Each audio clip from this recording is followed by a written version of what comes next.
A condemned criminal meant to rot in a freezing cell stands right next to a revered hero receiving a grand state funeral. He was Lord Bradwell, the gay secret, the British intelligence protected.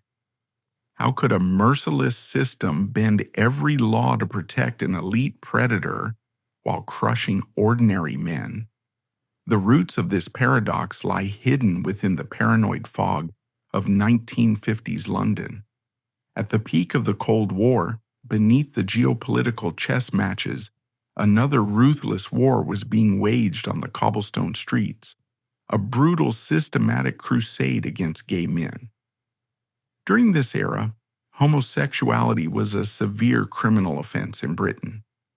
The police operated like hunters, setting aggressive traps in public restrooms, parks, and alleyways to arrest ordinary innocent men. A single conviction meant total annihilation. It meant losing your livelihood, being cast out by your family, having your face plastered across the unforgiving press and facing imprisonment or forced chemical castration. Men without power, miners, teachers, clerks, were driven to absolute despair, living in a suffocating, invisible prison of constant fear. The tragic fate of Alan Turing, a genius who helped win a world war only to be crushed by the state for his sexuality, was the terrifying standard. Yet within this ruthless society, the elite had constructed an impenetrable fortress for themselves, a place where the law simply evaporated at the doors of exclusive gentlemen's clubs and grand estates. Thomas Dryburgh was the ultimate embodiment of this staggering hypocrisy. Born in 1905, he possessed a razor-sharp intellect, a natural gift for rhetoric, and a survival instinct that bordered on the supernatural. From his early days at Lancing College and later at Christ Church, Oxford, Dryburgh openly rebelled against the rigid moral frameworks of his time. He was a man who refused to hide his desires even when those desires were highly illegal. His career exploded into prominence when he became the powerful voice behind the William Hickey gossip column for the Daily Express. His pen was a scalpel, his style was magnetic, and he effortlessly infiltrated the highest rungs of society. He cultivated friendships with the most influential figures of the century, ranging from the formidable Winston Churchill to the rebellious icon Mick Jagger.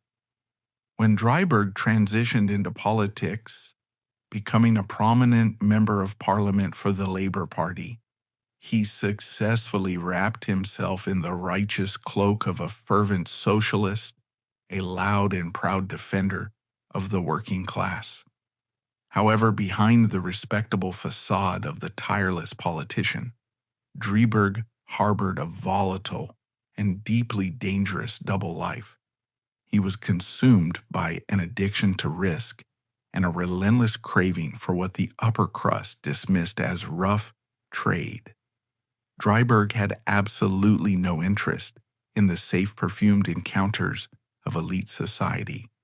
His genuine thrill came from slipping out of the grand, echoing halls of Westminster under the cover of darkness to prowl the grim underbelly of London.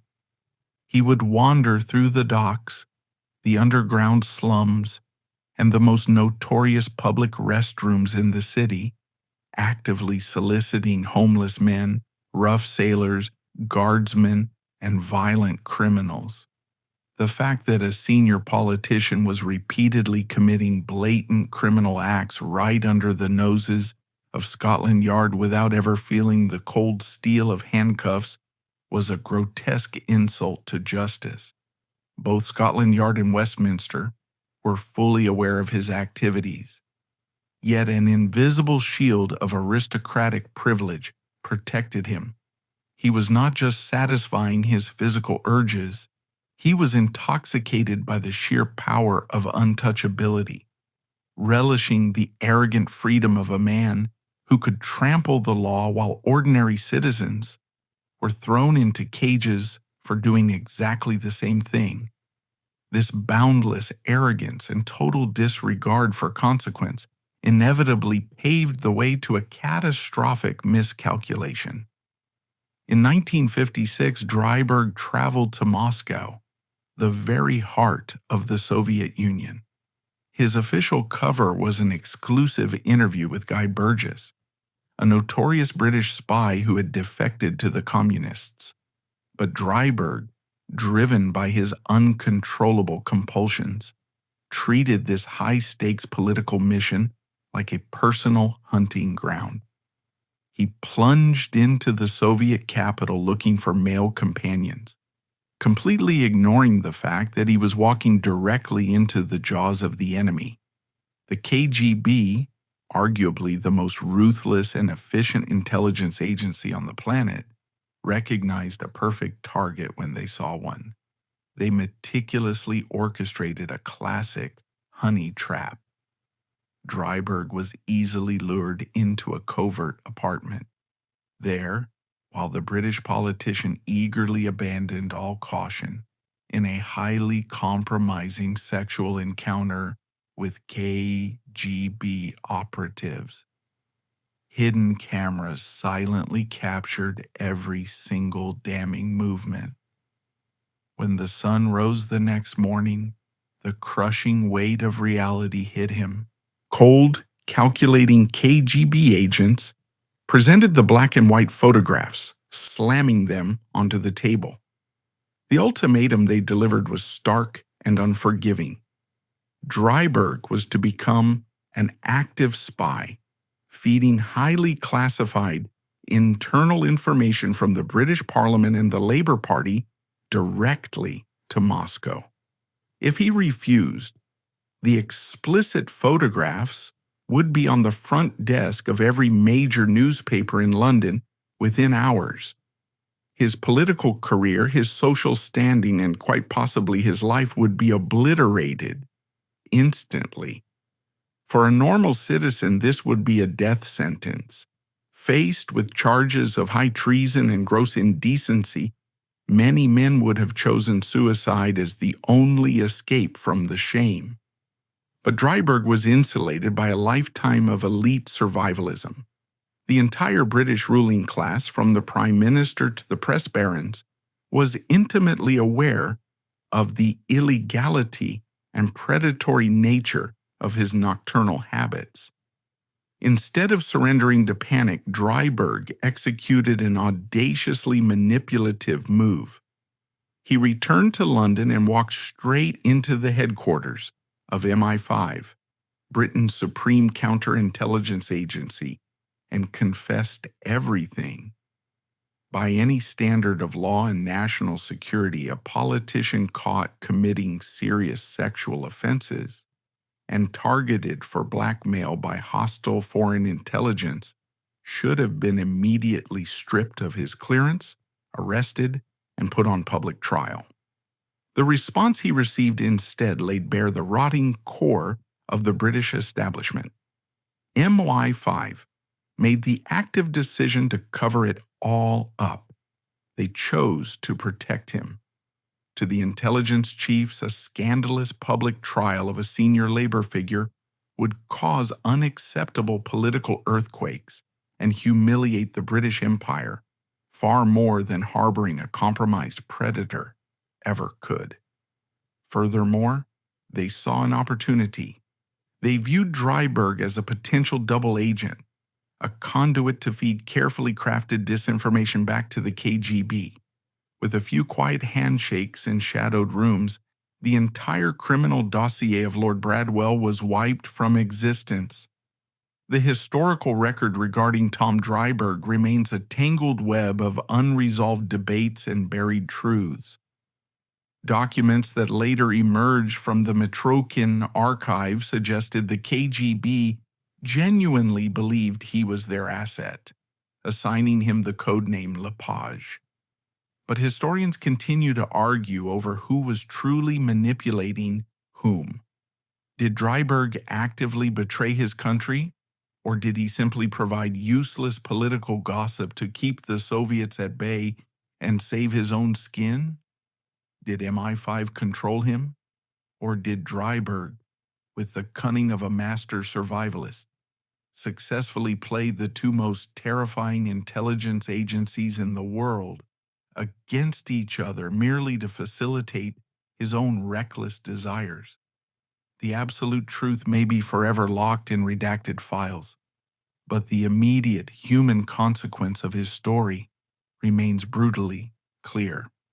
While the Wolfenden Committee took until 1957 to even suggest decriminalizing homosexuality, and the law itself was not changed until an agonizing decade later. In 1967, thousands of powerless men were systematically destroyed by the state. Meanwhile, Dryburgh survived every scandal, continued to bask in the glow of public adoration, accepted a life peerage to become Baron Bradwell, and pursued his dangerous desires until he died of natural causes in 1976. His life forces us to confront the bitter reality that justice is often an illusion. When a society is managed by those who hold absolute power, the law is not a shield for the innocent, but a weapon used exclusively against the vulnerable.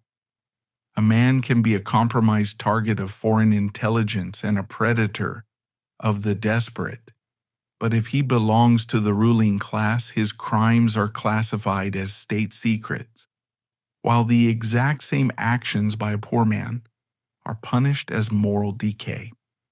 The survival of Lord Bradwell stands as a permanent, undeniable testament to the dark truth that privilege can buy innocence, and power will always protect its own. The fortress of privilege that shielded Tom Dryburgh was not built overnight.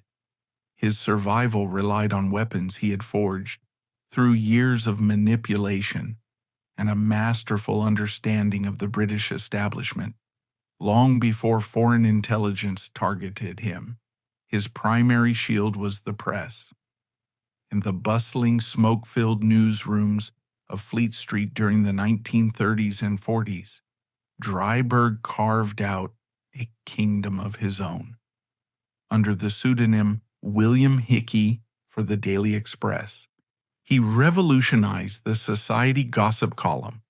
He was not merely reporting on the elite, he was actively shaping their public images, holding their secrets, and deciding who would be celebrated and who would be destroyed in the court of public opinion.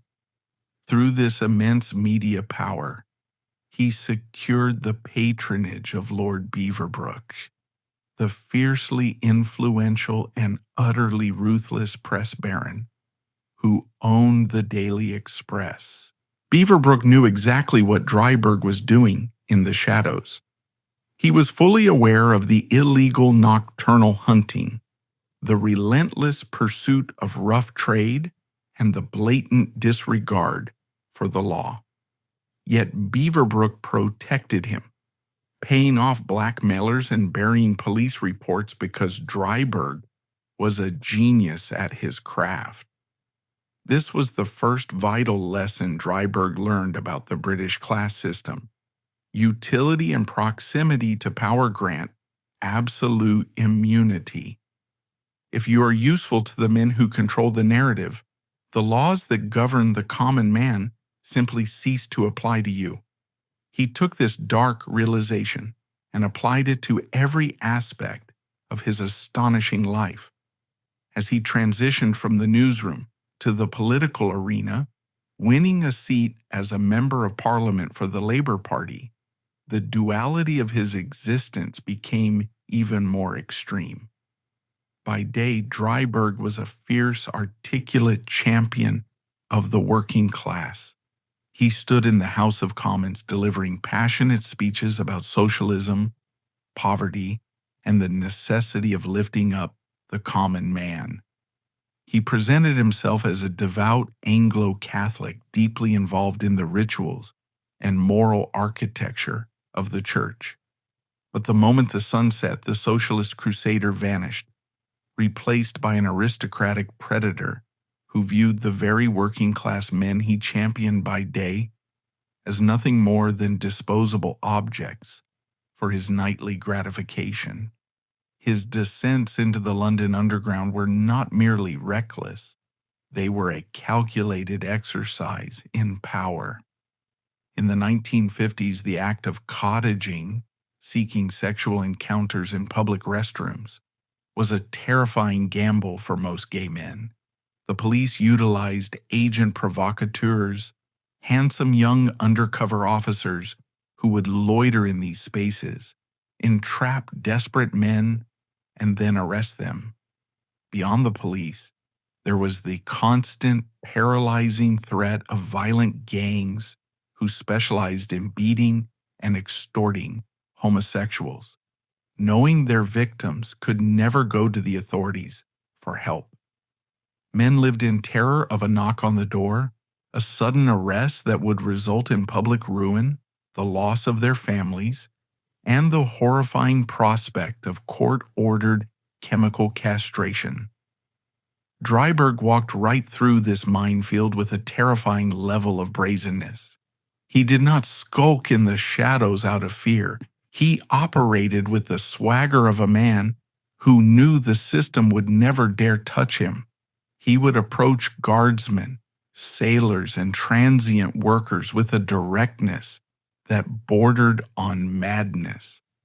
On the rare occasions he was questioned by a beat cop, a simple flash of his parliamentary credentials or a veiled threat of involving his high-ranking friends was enough to make the police back down.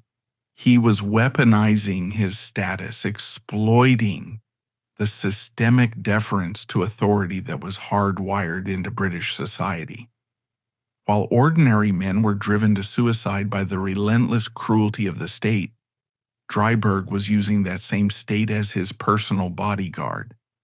This invincibility bred a specific kind of arrogance that bled into the cultural revolutions of the following decades, as the rigid gray austerity of the 1950s gave way to the vibrant, chaotic explosion of the 1960s. Dryburgh refused to fade into the background. Instead, he attempted to attach himself to the new arbiters of cultural power, the rock stars.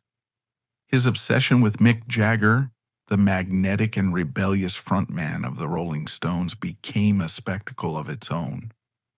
Dryburgh pursued Jagger with a relentless, unsettling intensity. He saw in the young musician the ultimate embodiment of the rough, untamed energy he had always craved, combined with a new kind of modern royalty. He constantly sought to insert himself into Jagger's inner circle, attempting to act as a political mentor and a high society guide for the rock star. To the young, anti-establishment icons of the swinging 60s, the aging labor politician with his upper-class accent and thinly veiled predatory motives was a bizarre, almost comical figure. Yet Dryburgh's pursuit of Jagger perfectly encapsulated his entire worldview. He believed that everything and everyone, whether it was a homeless sailor in a darkened alley or the most famous rock star on the planet, was ultimately available for his consumption. He was a relic of the old establishment trying to feed off the energy of the new world, completely blind to the grotesque hypocrisy of his own actions. Through all of this, the intelligence services watched in silent exasperation. M75 found themselves in the infuriating position of acting as a glorified cleanup crew for a rogue politician.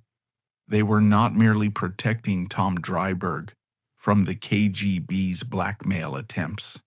They were actively protecting the illusion of British moral superiority from the British public. To expose Dryburgh would be to admit that the highest levels of government were thoroughly compromised, that the strict moral codes forced upon the public were a complete sham, and that the state apparatus was being used to facilitate the criminal behavior of the elite. The cover-up became a self-sustaining beast.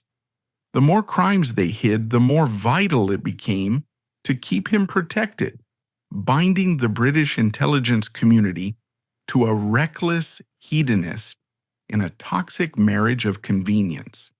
He was a walking vulnerability, yet he remained untouchable, standing on the shattered lives of the men he exploited and the ordinary citizens who were crushed by the laws he effortlessly ignored.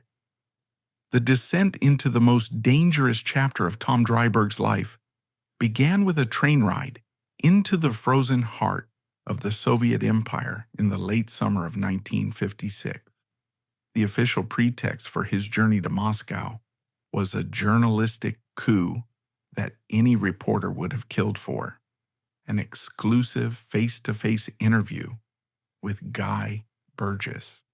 Burgess was one of the infamous Cambridge Five, a ring of high society British intelligence officers who had spent decades secretly funneling the most critical atomic and military secrets to the Soviet Union before fleeing to Moscow to escape arrest. To the British public, Burgess was the ultimate traitor, a monster who had betrayed his blood and his country. To Dryburgh, Burgess was an old acquaintance, a fellow traveler in both left-wing politics and the dangerous, illegal underground of London's homosexual scene. Dryburgh knew that securing this interview would cement his status as an indispensable political operator and a titan of journalism. He packed his bags, completely confident in his own intellectual superiority, viewing the trip as a grand adventure. He drastically underestimated the ruthless efficiency of his hosts. The KGB, operating under the iron grip of the Soviet state apparatus, did not view Dryburgh as a visiting dignitary or a respected journalist. To the second chief directorate, the division responsible for internal security and counterintelligence, he was a walking vulnerability, a high-value target carrying a glaring neon sign of exploitable weakness. Soviet intelligence maintained exhaustive psychological profiles on visiting Western politicians. They knew exactly who Dryburgh was. They knew about the whispers in Westminster, the police reports buried by Lord Beaverbrook, and his insatiable appetite for the dangerous and the sordid. The KGB understood that a man addicted to the thrill of the hunt would not suddenly become a monk just because he was behind the Iron Curtain. In fact, the oppressive, secretive atmosphere of Moscow only seemed to heighten Dryburgh's pathological need for transgression. The Soviet intelligence officers did not need to invent a complex scheme or deploy highly trained female seductresses, the traditional honey trap method. They simply needed to provide him with the exact type of raw working-class men he relentlessly pursued back in London. The trap was executed with chilling mechanical precision. Dryburgh, ignoring every protocol of personal safety and diplomatic common sense, ventured out of his state-sanctioned hotel to prowl the unfamiliar streets of Moscow. He was seamlessly guided by undercover operatives into a compromised environment, a covert apartment wired with state-of-the-art surveillance equipment. There, indulging in the very acts that would have seen him imprisoned in his own country, he discarded all caution. He was surrounded by men who were, unbeknownst to him, active agents or coerced assets of the Soviet secret police. From the shadows, through two-way mirrors and hidden viewpoints, the cameras flashed. The KGB captured undeniable high-resolution photographic evidence of a senior British Labour Party politician committing acts of gross indecency. They possessed the exact weapon needed to completely destroy a man's life in the 1950s. The confrontation that followed was a master class in psychological terror. The KGB did not wait for Dryburgh to return to London. They struck while he was still isolated on their territory. Intelligence officers presented the photographs to him, laying out the irrefutable proof of his actions. The blackmail pitch was not a negotiation. They demanded that Dryburgh become an active agent of influence for the Soviet Union, utilizing his position in the House of Commons and his extensive network within the Labour Party to feed them classified political strategies, domestic policies, and internal government fractures. The threat was explicit: cooperate, or these photographs will be mailed directly to the editors of every major conservative newspaper in Britain, the leadership of his party, and the Metropolitan Police. The KGB expected him to crumble. They expected the crushing weight of inevitable public humiliation, imprisonment, and complete social annihilation to break his will, turning him into a compliant puppet just as it had done to countless others. What the KGB failed to account for was the sheer sociopathic audacity of the British elite class. A normal man would have been paralyzed by fear, perhaps driven to a nervous breakdown or suicide. Dryburgh, however, possessed a survival instinct forged in the cutthroat arenas of Fleet Street and Westminster. He looked at the photographs and made a cold, rapid calculation. He knew that the British establishment despised communism, but he also knew they despised public scandal, institutional embarrassment, and the exposure of their own hypocrisy even more. He gave the Soviets enough ambiguous promises to secure his exit from the country, packed his bags, and flew back to London, carrying a radioactive secret that had the power to detonate the entire British political landscape. Upon landing in the United Kingdom, Dryburgh did the unthinkable. He bypassed the police, bypassed his political superiors, and went directly to the absolute top of the domestic intelligence apparatus, the headquarters of MI5. Walking into the secure wood-paneled offices, he laid out the entire situation to the intelligence chiefs. He confessed to the sexual encounters in Moscow, admitted that the KGB possessed photographic evidence, and revealed the explicit blackmail demands.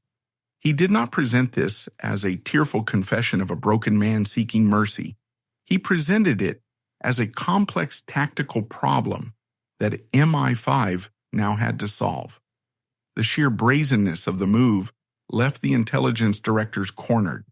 If they followed the letter of the law, they would have to arrest a sitting member of parliament for severe moral crimes, confirm that a British politician had been hopelessly compromised by the enemy, and hand the Soviet Union a massive propaganda victory. The press would have a field day, the government would be humiliated, and the illusion of British security would be shattered. In that sealed room, a sickening pact was forged, cementing the ultimate betrayal of the British public. The establishment closed ranks to protect its own. MI5 made the active conscious decision to bury the evidence and shield Dryburgh from the very laws that the government was aggressively using to destroy the lives of ordinary citizens.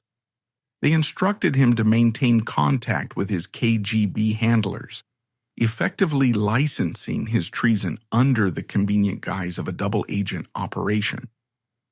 MI5 believed they could use Dryburgh as a conduit to feed harmless or misleading information back to Moscow, attempting to outplay the KGB at their own game.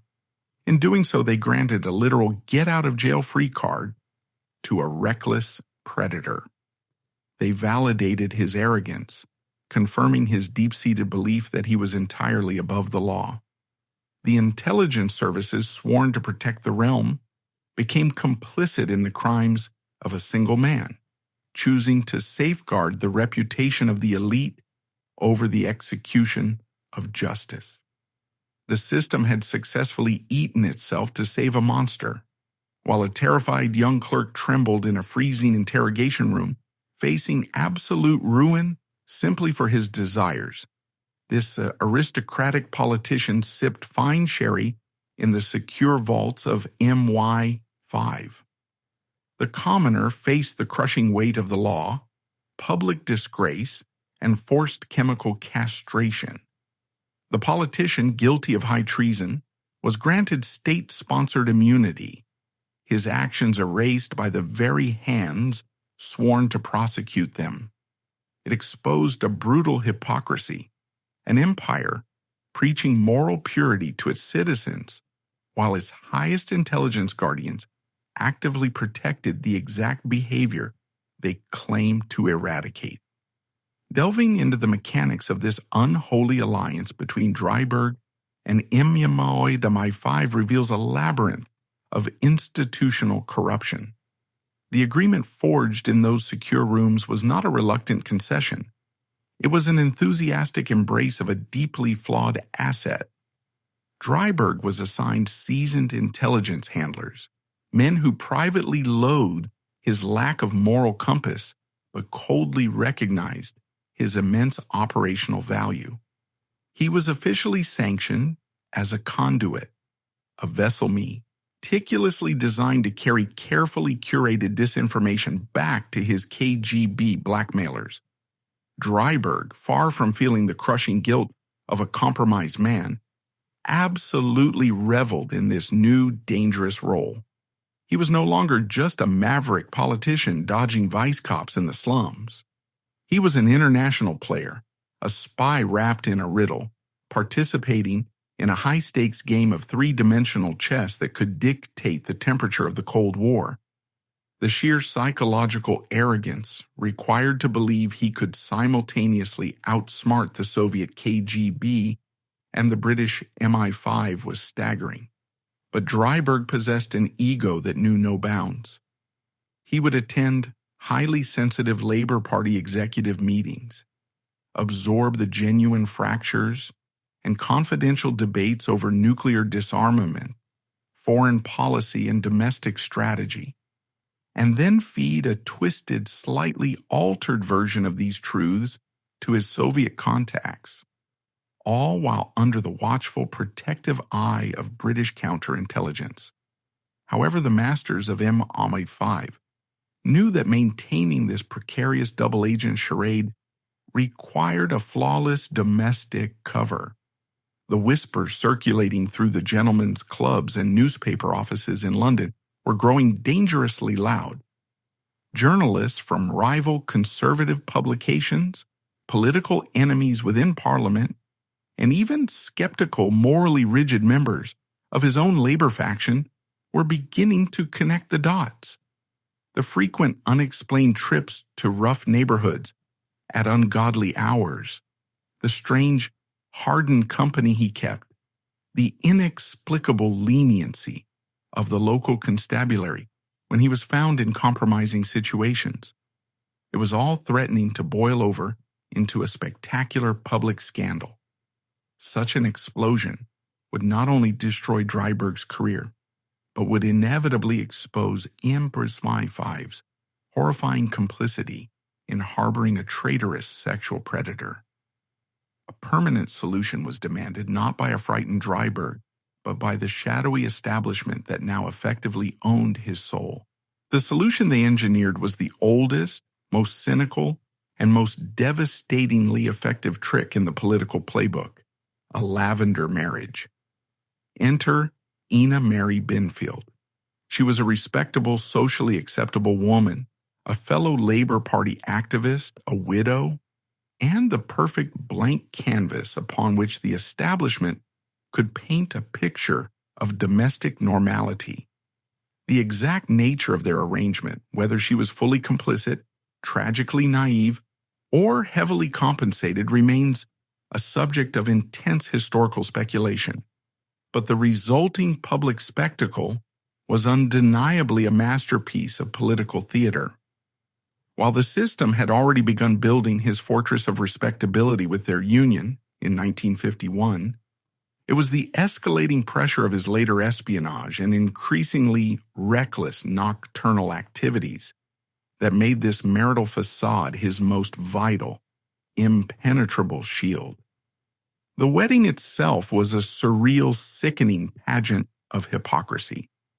Hundreds of guests, including the absolute highest echelons of the British government, gathered to celebrate a union they all privately knew was an absolute farcical sham. The air in the church was thick with unspoken truths and suppressed sneers. It was a grotesque pantomime, a performance enacted solely to pacify the moralistic rage of the conservative press and to blind the voting public to the monster lurking behind the socialist rhetoric. The sheer biting absurdity of the event was perfectly captured by the brutal wit of Winston Churchill. Upon hearing of the nuptials, the legendary statesman, who was fully and intimately aware of Dryburgh's relentless hunting habits in the dark corners of the city, famously quipped, "Buggers can't be choosers." This single devastating line was not just a passing joke, it was a damning indictment of the entire British ruling class. It proved, without a shadow of a doubt, that they all knew. The Prime Minister knew. The intelligence chiefs knew. The press barons knew. They all knew about the rough trade, the danger, the illegality, and the predatory nature of his desires. They laughed about it in their exclusive leather-bound clubs, sipping scotch while simultaneously passing and enforcing draconian legislation that sent working-class men to prison for a fraction of what Dryburgh did before breakfast. The marriage to Ina did absolutely nothing to curb Dryburgh's insatiable appetites. If anything, the false security of a wedding ring emboldened him. He now had the ultimate alibi, a respectable wife waiting at an opulent home, providing him with a flawless shield of normalcy as he continued to stalk the dangerous fog-choked docks of the East End with total impunity. To truly grasp the evil and the profound injustice of this arrangement, one must look at the blood being spilled outside Dryburgh's protected bubble during these exact years. This was the terrifying era of the Lord Montague and Peter Wildeblood trial, a vicious, highly publicized witch hunt that systematically destroyed the lives of prominent but unprotected gay men. The state deployed massive police resources, flipped terrified witnesses, and manipulated evidence to secure devastating convictions, making a terrifying public example of them. The message broadcast to the nation was clear and merciless. Absolutely no one is safe from the state's moral purge. But that was a calculated lie. Tom Dryburgh was safe, while men like Wildeblood sat in freezing, damp cells at Wormwood Scrubs Prison, their careers ruined and their spirits broken, reflecting on the cruelty of a society that criminalized love. Dryburgh was dining with prime ministers. His KGB blackmail was safely neutralized by MI5. His wife acted as his human shield, and his predatory, illegal lifestyle continued completely uninterrupted. The contrast is physically sickening, revealing a British justice system that was not blind, but actively, maliciously corrupt. A system explicitly weaponized to crush the vulnerable while shamelessly protecting its most useful compliant monsters. The sheer scale of the deception reached its absolute pinnacle in the late 1950s, a period when Tom Dryburgh achieved a level of political supremacy that should have been mathematically impossible for a man so profoundly compromised. While ordinary citizens were being crushed by the moral panic of the era, Dryburgh was not merely surviving, he was ascending. In 1957, the Labor Party, an institution built on the sweat, solidarity, and moral righteousness of the British working class, elected this aristocratic blackmailed predator as its chairman. It is a historical paradox that defies all logic. Here was a man who spent his evenings desperately seeking the company of the destitute and the criminal in the frozen, urine-soaked alleys of London, now standing at the podium of party conferences, dictating national policy and shaping the future of a major Western democracy. He was the public face of British socialism, yet behind the closed doors of his Westminster office, he was carefully drafting reports for his KGB handlers. The audacity required to inhabit these two violently opposing realities without fracturing mentally is a testament to a deeply ingrained sociopathy, a chilling ability to compartmentalize a life built entirely on a foundation of lies. The actual mechanics of his espionage were as mundane as they were treacherous. The cat-and-mouse game between Dryburgh, the KGB, and MI5 did not resemble the glamorous, high-octane thrillers of popular fiction. It was a tedious, bureaucratic dance of deception played out in the dingy corners of London pubs and quiet parks. Dryburgh would meet his Soviet contacts operating under the codename LePage to hand over the intelligence they demanded. But what he provided was rarely the earth-shattering military secrets the Soviets hungered for. Instead, with the silent blessing and careful orchestration of his MI5 handlers, Dryburgh fed them a steady diet of high-level political gossip, internal party fractures, and exaggerated accounts of parliamentary debates. He weaponized his natural talent as a society columnist, turning the mundane squabbles of the Labor Party leadership into a commodity that kept the KGB satisfied enough to keep the blackmail photographs hidden. He convinced the Soviets he was their most valuable asset in the British government, while simultaneously convincing MI5 that he was successfully neutralizing a major Soviet threat. He was a master illusionist, standing in the center of a deadly geopolitical crossfire, arrogant enough to believe he could control the trajectory of every bullet. However, the internal files of MI5 from this era, later illuminated by defectors and declassified archives, reveal a profound institutional anxiety. The intelligence officers assigned to manage Dryburgh did not view him as a patriotic hero executing a daring double-cross. They viewed him with absolute, unvarnished disgust. They recognized him for exactly what he was, a narcissistic liability who could inadvertently trigger the greatest political scandal in British history on any given night. They were forced to monitor his movements, essentially acting as high-level bodyguards for a man whose primary hobby was committing felonies. The psychological toll on the intelligence apparatus was immense. They were sworn to uphold the security and integrity of the realm. Yet their daily operational directive was to enable, protect, and cover up the actions of a man who represented the exact moral decay they were supposedly fighting.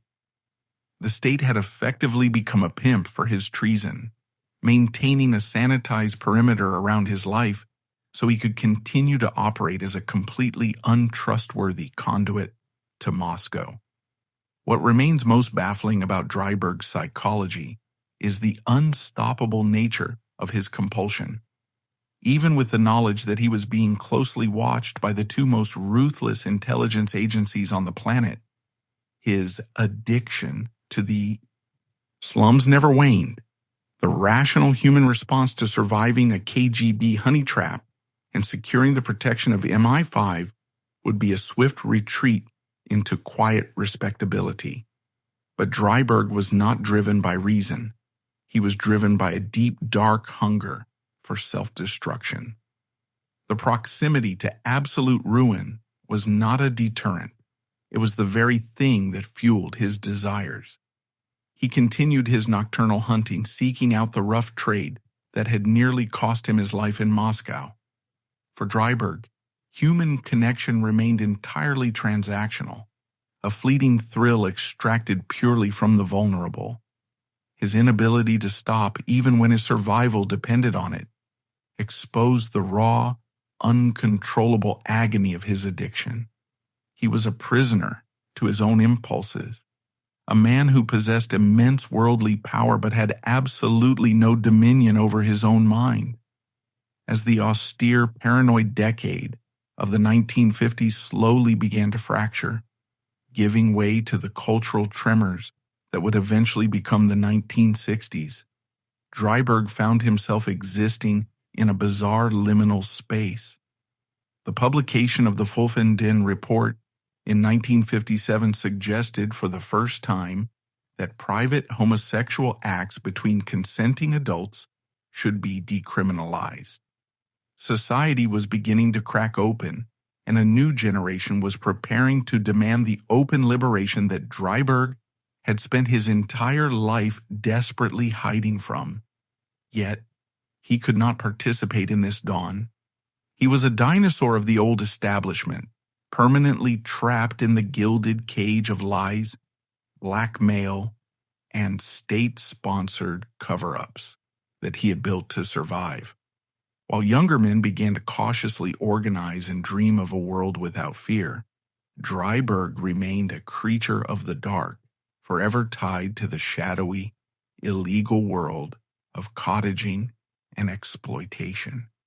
He had traded his authenticity for survival long ago, and as the world prepared to step into the light, he was condemned to remain in the shadows, a relic of a time when survival required the total obliteration of the truth. The center of this swirling vortex of espionage and compulsion remained the silent, tragic figure of his wife, Ina. The reality of their Lavender marriage was a masterclass in quiet, sustained suffering. She provided the anchor of respectability, the grand house, and the impeccably staged dinner parties that allowed him to maintain his political facade. The transaction of their relationship was unspeakably cruel. She was the human shield absorbing the shock waves of his reckless behavior, the respectable face presented to the conservative press, while her husband vanished into the night. Whether she accepted this role out of duty, political ambition, or a tragic sense of loyalty, her existence highlights the collateral damage of Dryburgh's survival. The establishment had used her to sanitize a monster, turning a human life into a mere prop in a terrifying game of geopolitical survival. Dryburgh's story is not just about the men he exploited in the alleys or the intelligence agencies he manipulated. It is equally about the institutions of marriage and respectability that he hollowed out and weaponized to protect his own skin. The explosion of the swinging 60s hit London not as a gentle cultural shift, but as a seismic shockwave that violently dismantled the gray, suffocating austerity of the post-war era. A new generation armed with rock and roll, disposable income, and a fierce disdain for traditional morality began to tear down the rigid social architectures that had defined British life for decades. For the gay men who had survived the terrifying purges of the 1950s, this era offered a faint, cautious glimmer of hope, a slow thawing of the legal ice that had kept them paralyzed in fear. But for Tom Dryburgh, the Cultural Revolution presented a bizarre and dangerous dilemma. He was, by every definition, a pillar of the old guard, an aging aristocratic politician inextricably tied to the secretive, hypocritical establishment that the youth were actively trying to destroy. Yet his pathological addiction to risk and his insatiable appetite for rough, untamed masculinity made him desperate to consume the energy of this new liberated world. He refused to fade into the dignified obscurity expected of an aging statesman. Instead, he mutated, adapting his predatory tactics to exploit the chaotic, boundary-pushing environment of the 1960s, desperately trying to reinvent himself as a hip, progressive visionary while remaining a deeply compromised asset of foreign intelligence. This desperate pursuit of cultural relevance and sexual gratification culminated in one of the most surreal and unsettling chapters of his life: his absolute all-consuming obsession with Mick Jagger. To Dryburgh, the magnetic, androgynous frontman of the Rolling Stones was not just a musician. He was the ultimate manifestation of the rough trade he had spent his life hunting in the shadows, suddenly elevated to the status of a global deity. Jagger represented a perfect, intoxicating blend of working-class rebellion, raw sexual energy, and immense cultural power. Dryburgh, utilizing his vast network of media and political contacts, relentlessly maneuvered his way into the inner circle of the rock band. He presented himself as a sophisticated mentor, a worldly guide who could legitimize their rebellion and introduce them to the highest echelons of high society. He would frequently invite Jagger to lavish, exclusive dinners at the House of Commons, creating a jarring, almost comical visual contrast. The sneering, long-haired icon of youth counterculture, sitting across from the balding, heavily perfumed labor politician who was secretly reporting to the KGB. Dryburgh's fixation went far beyond mere social climbing. It was a deeply predatory campaign masked as political mentorship. He genuinely attempted to convince Jagger to run for parliament as a Labour Party candidate, spinning grandiose fantasies of an unstoppable political alliance between the raw power of youth and the entrenched machinery of the state.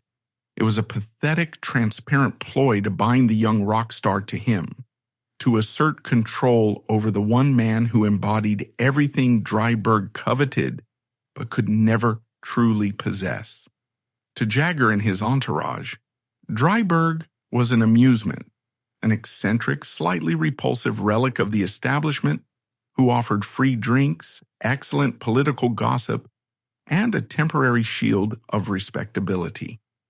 They happily consumed his hospitality while remaining acutely aware of the dark, unspoken motives lurking behind his polite, upper-class diction. Dryburgh, blinded by his own arrogance and lust, failed to realize that he was no longer the apex predator manipulating the board. He had become a tragic, lingering joke in a world that had fundamentally outgrown him. While Dryburgh was busy chasing rock stars and attempting to siphon the vitality of the youth culture, his secret life as a compromised intelligence asset was entering a phase of exhausting stagnation. The KGB officers in Moscow, reading the heavily sanitized, low-level political gossip he provided, began to realize that their prized asset was losing his operational value. Dryburgh was no longer positioned at the absolute center of hard power. His influence was waning, replaced by a new generation of technocratic politicians who viewed him with deep suspicion. The information he passed to his handler, Lepage, was increasingly useless, little more than exaggerated rumors overheard in the parliamentary tea rooms. Similarly, his handlers at MI5 were growing weary of the charade. The burden of constantly monitoring his movements, protecting him from local police stings, and managing the potential fallout of his relentless cottaging was draining vital counterintelligence resources. Dryburgh had become a geopolitical ghost, haunting the corridors of power without actually affecting the outcome of the war.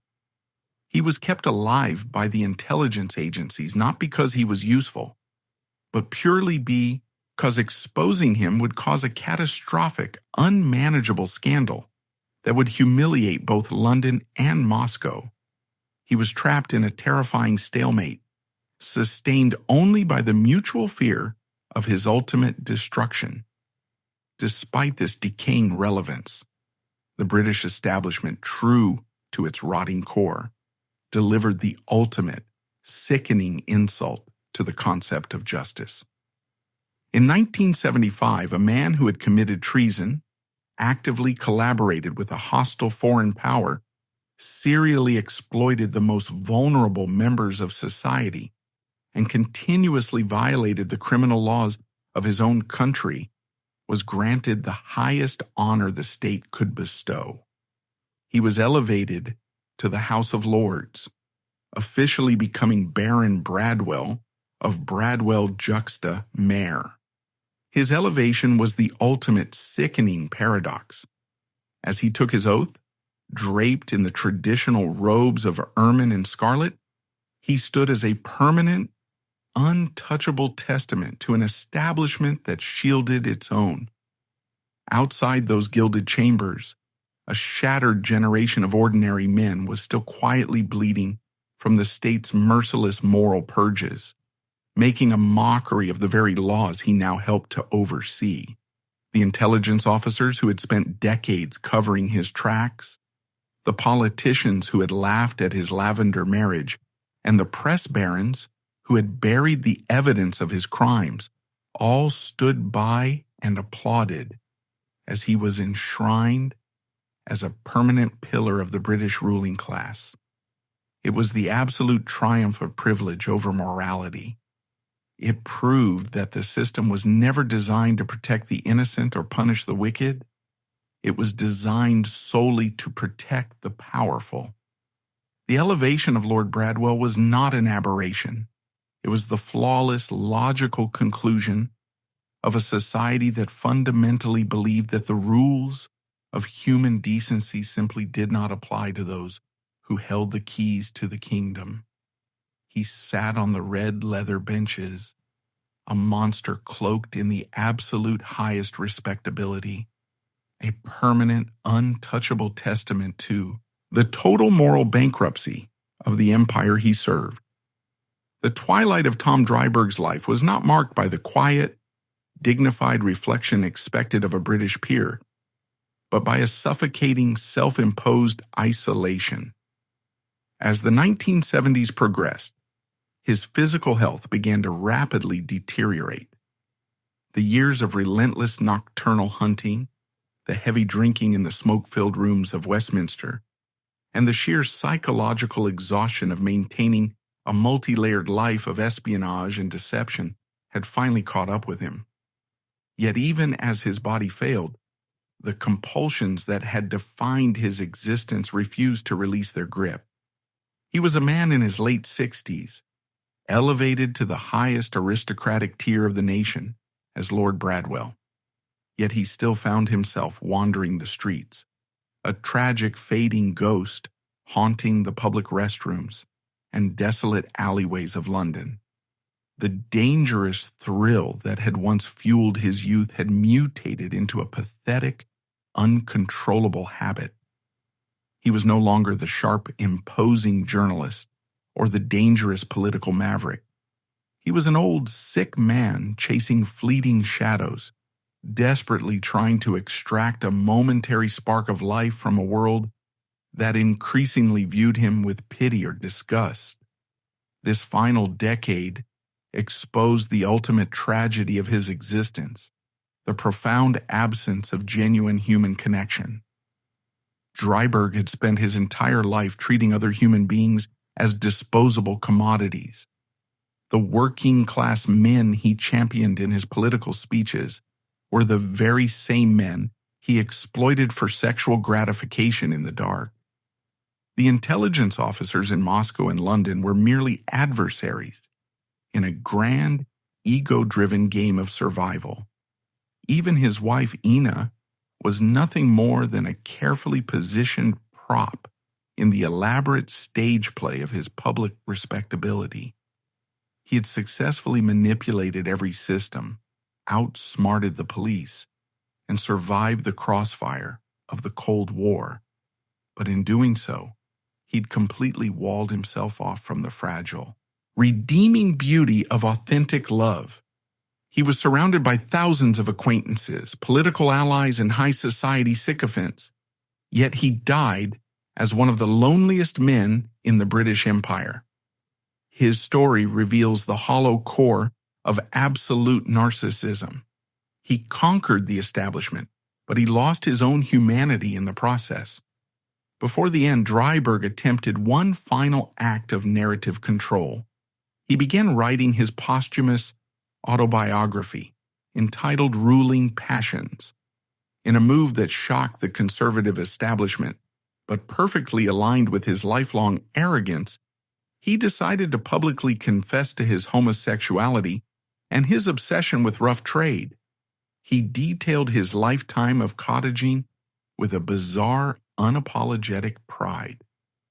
This confession was a calculated half-truth, a final manipulation designed to cement his legacy as a daring bohemian rogue rather than a compromised traitor. He entirely omitted the devastating reality of the Moscow honey trap, the KGB blackmail, and his subsequent recruitment as a double agent by MI5. He wanted the world to marvel at his sexual rebellion, but he was terrified of history discovering his political cowardice. He knew that the British public might eventually forgive a sexual outlaw, but they would never forgive a man who sold the internal secrets of his nation to a hostile foreign power simply to save his own reputation. He died believing he had successfully buried his darkest secret forever. Death came abruptly on a hot August day in 1976. Dryburgh suffered a massive fatal heart attack while riding in a London taxi. The immediate aftermath of his passing was a masterclass in the very establishment hypocrisy he had exploited for decades. The political elite, the men and women who had whispered about his crimes, covered up his treason, and laughed at his Lavender marriage immediately closed ranks to deliver glowing sanitized eulogies. They stood in grand cathedrals and the chambers of Parliament praising Lord Bradwell, all as a tireless champion of the poor, a brilliant journalist, and a giant of the socialist movement. The newspapers printed lengthy obituaries detailing his intellect and his charm, completely erasing the predatory monster that had lurked behind the charismatic smile. The state apparatus that had spent years frantically managing his scandals now worked seamlessly to enshrine him as a national treasure. It was a final sickening victory for the ruling class, a demonstration of their terrifying power to rewrite history and manufacture a hero out of a man who belonged in a prison cell. The truth, however, is a relentless force, and the intricate fortress of lies built by MI5 and the KGB eventually began to crumble. For nearly 2 decades, the full extent of Dryburgh's betrayal remained locked in the classified vaults of intelligence agencies. But the collapse of the Soviet Union brought an unprecedented hemorrhage of secrets. In 1992, Vasily Mitrokhin, a senior archivist for the KGB, defected to the West, bringing with him thousands of pages of highly classified, hand-copied Soviet intelligence files. Within this massive treasure trove of Cold War secrets, the British intelligence community found the undeniable documented proof of what they had always feared. The Mitrokhin archive confirmed that Tom Dryburgh was indeed the Soviet asset codenamed Lepage. The files detailed the Moscow honey trap, the explicit photographs, the blackmail, and the steady stream of political intelligence he had fed to his handlers over the years.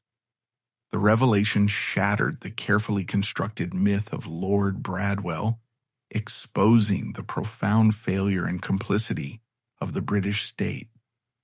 The historical consequences of this unmasking are devastating. The Dryburgh scandal forces us to confront the uncomfortable reality that the history of the Cold War was not just shaped by ideological battles and nuclear standoffs, but by the pathetic, deeply flawed human weaknesses of the individuals in power. More importantly, it serves as a brutal indictment of a two-tiered justice system. During the exact same years that MI5 was actively protecting Dryburgh's treason and covering up his felonies, the British police were arresting, torturing, and ruining the lives of thousands of ordinary gay men. Men were losing their jobs, their families, and their minds simply for seeking the exact same companionship that Dryburgh pursued with absolute impunity. The state used the law as a weapon of terror against the vulnerable, while simultaneously suspending the law to protect the privileged. Dryburgh's survival was not a triumph of a clever man. It was a symptom of a deeply sick society that valued class preservation above fundamental human justice. The legacy of Lord Bradwell is not a story of a hero, nor is it simply the tale of a villain. It is a terrifying mirror reflecting the absolute corruption of power and the devastating cost of systemic hypocrisy. We are presented with the stark, unforgettable image of a man who committed treason and preyed upon the desperate, yet was rewarded with a state funeral and a title of nobility, while innocent men were driven to early graves by the very government that protected him. Why does this paradox exist? It exists because institutions will always prioritize their own survival and the illusion of their own purity over the execution of true justice. Dryburgh's life serves as a permanent, haunting warning that whenever the law is applied selectively, it ceases to be justice and becomes nothing more than an instrument of oppression. The true tragedy of Tom Dryburgh is not what the state did to him, but what the state was willing to do to everyone else in order to let him walk free.